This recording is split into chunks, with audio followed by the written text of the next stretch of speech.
I grew up in Butte, Nebraska, a town of 400 people.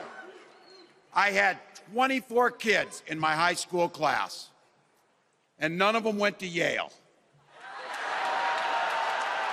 But I'll tell you what, growing up in a small town like that, you learn how to take care of each other. That family down the road, they may not think like you do. They may not pray like you do. They may not love like you do, but they're your neighbors. And you look out for them, and they look out for you. Everybody belongs, and everybody has a responsibility to contribute. For me, it was serving in the Army National Guard. I joined up 2 days after my 17th birthday, and I proudly wore our nation's uniform for 24 years. My dad, a Korean War-era Army veteran, died of lung cancer a couple years later. He left behind a mountain of medical debt. Thank God for Social Security survivor benefits.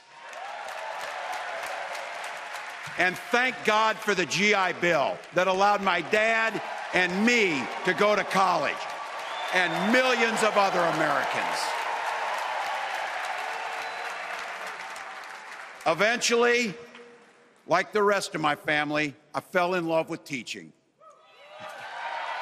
Three out of 4 of us married teachers. I wound up teaching social studies and coaching football at Mankato West High School. Go Scarlets!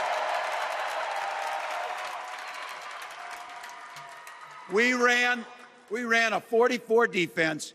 We played through to the whistle on every single play, and we even won a state championship.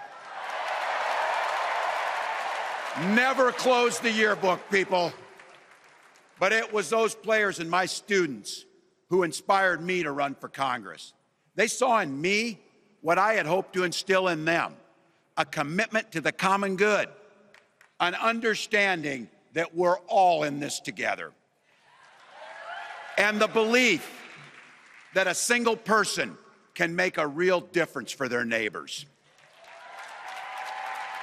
So there I was, a 40-something high school teacher with little kids, 0 political experience, and no money, running in a deep red district.